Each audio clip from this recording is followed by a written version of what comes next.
Donc, cette histoire a commencé l'année passée, avec la volonté de réunir les dimensions de l'espace, de l'urbanisme, mais aussi du mouvement, pour ne pas dire danse, qui était quand même plus la section qui était partie prenante à l'Académie des Beaux-Arts, et le son via Transculture et le Festival Skisonic. Donc d'essayer de travailler sur ces trois dimensions-là, qui finalement n'avaient pas été tellement croisées, à ma connaissance, dans des workshops, en tout cas avec des écoles d'art, et de travailler avec des artistes aussi qui amenaient chacun leurs compétences ouvertes aux autres dimensions.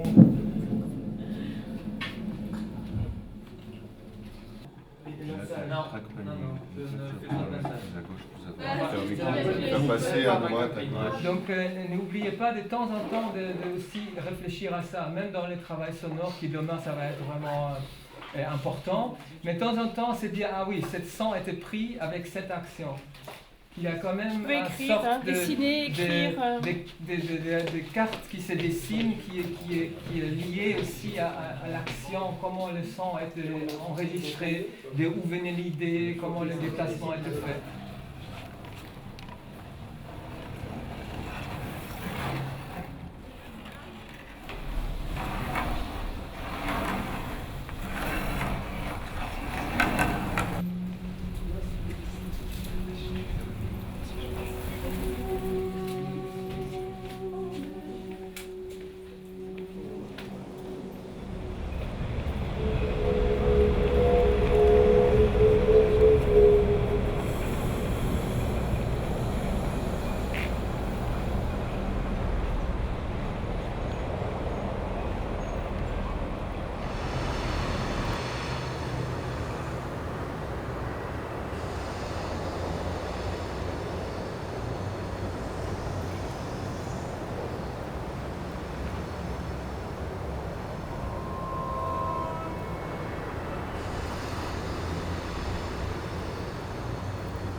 L'idée, en fait, c'est de ramener toutes ces réflexions, de prendre toujours le corps comme unité de mesure.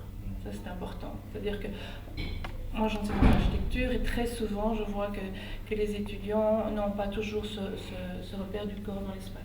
Ils font des images, des synthèses, c'est souvent des cadrages, beaucoup de transmission par photo, etc. Ici, il fallait vraiment, on les a obligés à rentrer dans l'espace, à le sentir, et à partir de ça, à faire une bande son. Donc ils ont fait des enregistrements.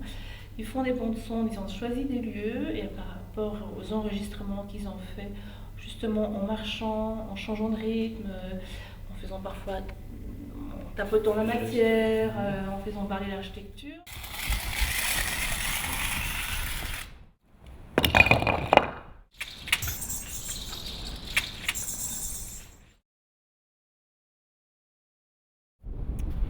On est dans une société où on est tellement en train de courir dans tous les sens qu'il y a beaucoup de choses auxquelles on ne fait plus du tout attention. Et par rapport aux exercices qu'on a fait cette semaine-ci, on s'est retrouvé dans un cadre assez souvent où en fait c'était du jeu. On avait plus de liberté au niveau de notre façon de penser, de notre façon de faire. Et j'ai eu le sentiment de retomber un petit peu en enfance. C'est que même moi qui suis à Mons depuis 4 ans, j'avais jamais vu la ville comme ça. Personnellement, c'était une redécouverte totale. Même pour moi qui ai travaillé dans des rues où je suis tout le temps, je les ai traversées d'une façon tellement spéciale et différente que même moi j'ai redécouvert tous les espaces où je suis tout le temps. Quoi.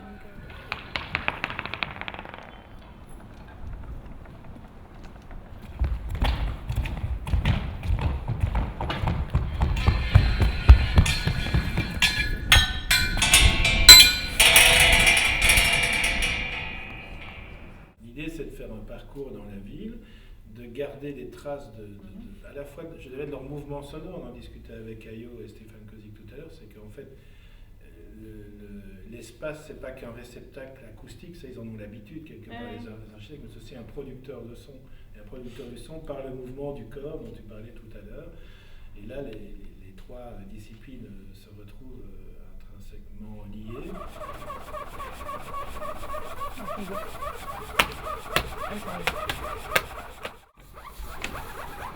Ok. Maintenant, je J'aurais besoin peut-être que d'une personne ou alors vraiment des coups séparés. Un micro-contact qui permet de faire de la prise de son des danseurs chorégraphes directement sur la vitre. Et avec ces enregistrements, on va pouvoir les rediffuser avec ce type de haut-parleur qui ne vibre pas dans l'air mais fait vibrer la matière, donc cette vitre. Et donc chaque son qu'on va entendre comme ceci va exactement être rediffusé de la même manière, avec la même intensité et le même son dans la vitre. Et donc avec ça, on va pouvoir créer une composition musicale à partir de mouvements chorégraphiques dans l'architecture et dans la vitre.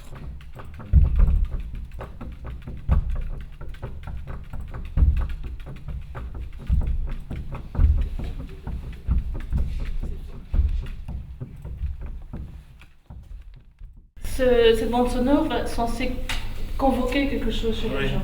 Hein, et on aimerait bien que les gens, les usagers de la ville, deviennent peut-être des spectateurs, peut-être des acteurs, parce qu'ils vont peut-être agir différemment dans la ville, et donc leur statut va un peu changer, puisque peut-être que certaines personnes vont réagir de toute autre manière, vont être prises par la bande son, et du coup vont passer comme ça d'usagers, ils vont enregistrer, et puis ils sont spectateurs d'un spectacle tout en étant acteurs.